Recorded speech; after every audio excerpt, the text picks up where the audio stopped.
అందరూ ఎలా ఉన్నారు? బాగున్నారా? అందరూ బాగున్నారు అనుకుంటున్నాను. ఈరోజు మనం మటన్ మునక్కాయ కర్రీ చేస్తాము. దానికోసం కావాల్సిన ముందు మటన్ 1 కేజీ తీసుకుని ఇది నీట్గా శుభ్రంగా కడిగి పెట్టుకున్నాము.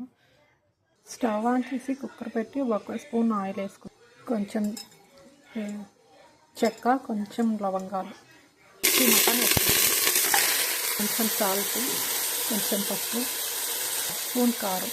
ఇది మొత్తం ఒకసారి మిక్స్ చేసుకున్నాము. ఈ విధంగా మిక్స్ చేసుకోవాలి. ఇందులో కొంచెం వాటర్ వస్తుంది. ఈ విధంగా మటన్లో అంతా వాటర్ వస్తుంది. ఇప్పుడు మనం కొంచెం వాటర్ వేసుకొని ఇది కుక్కర్ మూత పెట్టేసి ఒక సిమ్లో 3 విజిల్స్ రానిద్దాము. కొంచెమే వాటర్ వేస్తున్నాము. ఈ విధంగా మూత పెట్టి 3 విజిల్స్ రానిద్దాము.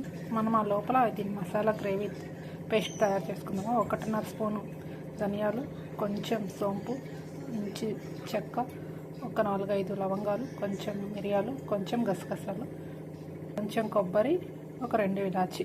ఈ మొత్తం పచ్చిగానే మిక్సీ చేసుకుందాము పేస్ట్ లాగా. ఇందులోనే అల్లం పేస్ట్ మిక్స్ చేశాను, అందుకని ఇందులోనే ఈ పేస్ట్ చేస్తున్నాను. కొబ్బరి వేసాను. నెక్స్ట్ మసాలా దినుసులు అన్నీ వేసి మిక్స్ చేసుకున్నాం. ఈ విధంగా మెత్తగా రుబ్బుకున్నాం మిక్సీలో. మటన్ మునక్కాయ అని చెప్పాను. మటన్ మునక్కాయలకి ఒక 2 ఆనియన్స్, ఒక 2 మునక్కాయలు, ఒక చిన్న టమోటా, 4 పచ్చిమిర్చి, అల్లం పేస్ట్. వీటన్నిటిని నీట్గా క్లీన్ చేసుకొని చిన్న చిన్న ముక్కలుగా కట్ చేసుకున్నాము. ఈ విధంగా సన్నగా కట్ చేసుకున్నాము. నెక్స్ట్ కడాయి పెట్టి ఇందులో ఆయిల్ స్టవ్ ఆన్ చేసి కడాయి పెట్టి ఆయిల్ వేసుకున్నాము. కొంచెం ఆయిల్ వేసుకున్నాము. ఆయిల్ హీట్ అయింది. కొంచెం ఆనియన్స్ ఇది బాగా గోల్డెన్ కలర్ వచ్చే వరకు వేసుకున్నాం. ఇప్పుడు కొంచెం సాల్ట్ వేద్దాం, తొందరగా ఆనియన్స్ మగ్గుతాయి. ఇలా కలుపుకున్నాము. మూత పెట్టి ఒక 5 మినిట్స్ మగ్గనండి. ఈ లోపల మనం మునక్కాయలు కూడా నీట్గా కట్ చేసి పెట్టుకున్నాము, చిన్న చిన్న ముక్కలుగా. 3 విజిల్స్ వచ్చేసింది. ఇప్పుడు స్టవ్ కట్ చేసుకున్నాము. ఆనియన్స్ కూడా మంచిగా ఉడుకుతా ఉన్నాయి. మునక్కాయలు కట్ చేసుకున్నాము. కొన్ని ముక్కలే తీసుకున్నాము. పచ్చిమిర్చి వేసుకున్నాము. మునక్కాయలు చాలా లేతగా ఉన్నాయి.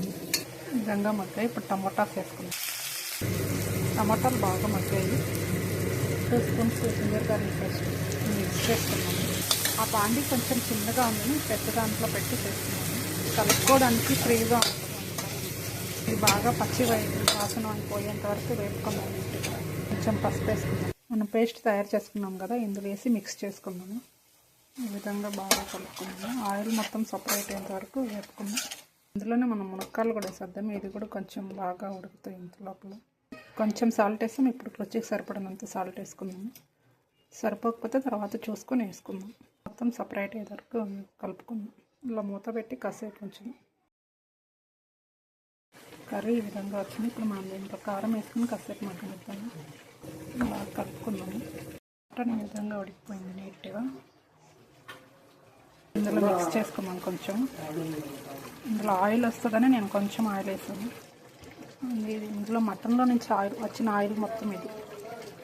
మునక్కాయలు ఇందులో కాసేపు మగ్గనిద్దాము. ఈ మునక్కాయలు కూడా ఈ మసాలా మొత్తం పట్టద్ది. ఇందులో కొంచెం మటన్ మసాలా వేసుకున్నాము.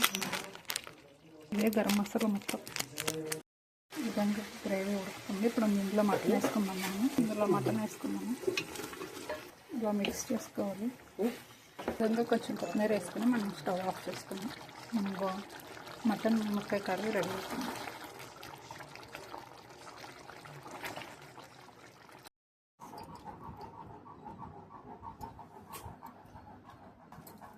మటన్ మునక్కాయ కర్రీ చాలా బాగా వచ్చింది. వీడియో మీకు నచ్చితే లైక్ చేయండి, షేర్ చేయండి, సబ్స్క్రైబ్ చేయండి.